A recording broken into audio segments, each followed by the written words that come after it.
iHeartMedia.com. We just wrapped up the radio show here on iHeartMedia, Fox Sports. And I want to talk to you this week about the newsletter. We've got Doug that does a fine job on the newsletter. Doug, how's it going today, man? Well, thank you, Don. I appreciate it. A lot of good stuff to talk about in the newsletter this week. Well, if you guys haven't signed up to the newsletter, you can go over to huntingfishing.com. Just follow the prompts and sign up for Doug's newsletter. This week we've got a featured story about Wisconsin. What's going on in Wisconsin, Doug? Well, at the urging and I guess the success, if you will, by a group called United Voice for Hunters, Wisconsin has passed several amendments in their constitution which changes some of the things, the rules and regulations for hunters and fishermen. And let me tell you, Don, we're going to go through a few of those. They just plain make sense. If we look at that, it's an incredible layout. And I'm going to put that on the screen right now. Okay. I think it's worthy to note that Ted Nugent is their national spokesperson. I've met That's Ted, had the opportunity to talk with him. What a cool guy, and he's certainly an ambassador for hunting. Oh, yes. So in this legislation, there are 10 different proposals. Well, they've already been accepted. They're already in force. There's a turkey hunting simplification bill, a mentored hunt bill, a Wisconsin brook trout bill, one called the DNR Regulation Simplification Bill. What's cool about this is it's kind of like what Donald Trump did. This bill would require the DNR to eliminate 3 rules every time they propose a new one. Nice. How about that? Yeah. There's a hunting license category simplification bill, a sandhill crane hunting season bill, a constitutional carry bill. Wait a minute, back up. I didn't even know they had sandhill cranes. Good grief. Well, I didn't know either, to be honest with you. But, this case, this authorizes hunting of sandhill cranes by individuals who have completed a sandhill crane hunter education course. So, it's not just go out and cast and blast. It's you got to know what you're doing. Yeah, not with those guys. You and I spent some time in southern Arizona down on the border, and then we had the opportunity to visit with the migratory sandhill cranes, and I'll tell you, it's a sight to behold. Yeah. Oh yeah. This constitutional carry bill they have. This is great. This guarantees Wisconsinites to carry or exercise their constitutional right to carry a gun under the rights under the Second Amendment. Great. Cool. Love it. There's a habitat transparency bill, a DNR public lands access report bill, a dog training bill. Yeah, got it. Agricultural partnership bill, a farm-raised game bovid. Now, if most people probably don't know what bovids are, that's just like cattle, something with horns. Yeah. So there's a lot of good stuff in this new bill that they passed in Wisconsin. I love it. Okay. So if we go back, what else? That's certainly worth reading. And yes. There's some states that have adopted in their constitution the right to hunt, fish, and recreate, for lack of a better word. Well, let's make note also, Don, that it's the hunters and fishermen that pay for conservation. Well, that's right, Doug. There's those in our society that use the outdoors that don't hunt and fish. They don't pay. We pay to play, most certainly. And I'm looking forward to the day when Arizona adopts a outdoor users stamp, if you will, or a permit or a license for those that drive Subarus and suck up Starbucks and want to have campfires and parties in the woods during Right. elk season. Yeah, you gotta love them.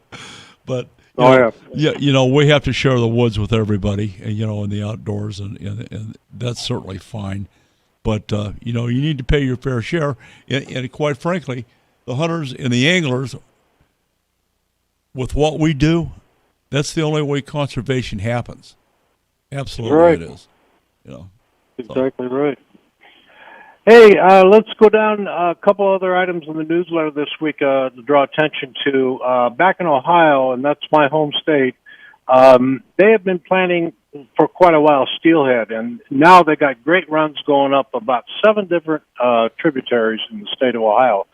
So if you are interested in steelhead fishing these are coming out of Lake Erie, go for it. Great fishing back there. There is a cool video. You mentioned it on the show about this great Yeah. white shark attack. Unbelievable. And I've seen a couple of these. So when you're pulling in that 30-pound tuna, just hang on because you never know. Yeah, here's a quick story. Back in the day, that was crew on the 56-footer sport boat called the Blue Horizon. We got on a bite, and we had I think we had 12 anglers on board. My son had a field day. He boated 67 albacore in a single day. Wow.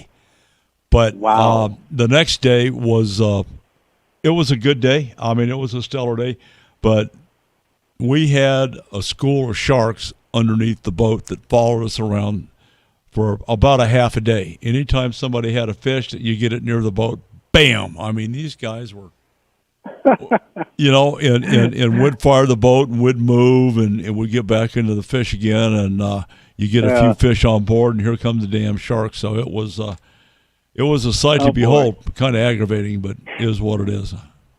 Oh, yeah. Down up in Idaho, there's a perch reservoir that's just blowing big perch out of the water.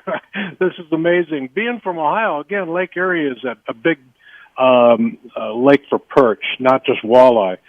And I've been out there fishing many times for perch, but this lake, and it's called Lake Cascade in Idaho, is the average fish are running between 10 and 12 inches, and many of them can be over 2 pounds. Wow. That's perch fishing. No question about it.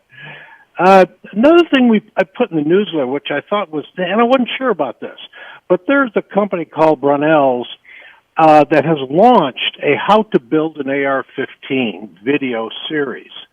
Now, I watched some of these, and I thought, okay, I mean, if you're a gun enthusiast and you want to try and do this, fine. But I put a disclaimer in there. You know what? It's up to you. You do what you want to do. But I thought it was kind of interesting, these videos. Very good, as a matter of fact. Wow. And mentioned on the radio also, Colt is in a recall for their modern sporting rifles.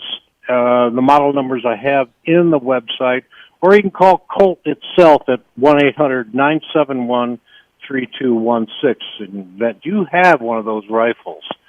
Our buddy Sheriff Lamb is in the news all the time. I try to get him out there once in a while. Oh, yeah. Of note, and I know you know this, up in Wyoming, their Game and Fish Department every year feeds elk during the winter. Oh, yeah. Now, they do this in 22 different elk feeding ground areas. I put it in the news because I think people need to know what's going on. But by the same token, I think, why are we feeding elk? Can't they survive on their own? I don't understand that. So I didn't get into that much. Well, that's that's problematic for these guys. In the northern states, they're up at high altitudes, and when the winter time comes, they get inundated with snow. They move down on the lower levels as far down as they can go, and sometimes the snow follows them. And the ranchers have been doing this for a long time, and it's nice to see, the Game and Fish or the DNRs, whatever it is, there in Wyoming. In Montana as well, take care of the elk. They're I'm good with that. I just wonder, but it's why like they had everything to do else. it. You got to take care of the resource. Right. And I'll say lastly, I thought there were a couple different products I put out there, but one in particular I thought was kind of cool. It's called a Snap Safe. It's an underbed safe for firearms and valuables, and these look pretty doggone sturdy. I like what I see here, so I put that out in the newsletter. And Don, that's kind of the sum and the total of it for this week. Well, hey, great job, guys. I will tell you, I talked to Sheriff Lamb's office this week, and apparently he was hanging out in Mar-a-Lago with President Trump. So Oh, is that right? we'll try to get him in here, do an interview with him, see what he's up to. But I'd love to get him back on the show. Yeah, he's definitely earned his nickname, America's Sheriff. He's doing a great job. So you got it. All right, folks, that's it for us. Sign up for Doug's newsletter weekly, huntingfishing.com. Follow us on YouTube. You can join us here at iHeartMedia on podcasts and Fox Sports 910 here locally and broadcasting from Phoenix, Arizona. Take your kids fishing, hug your bass boat, man.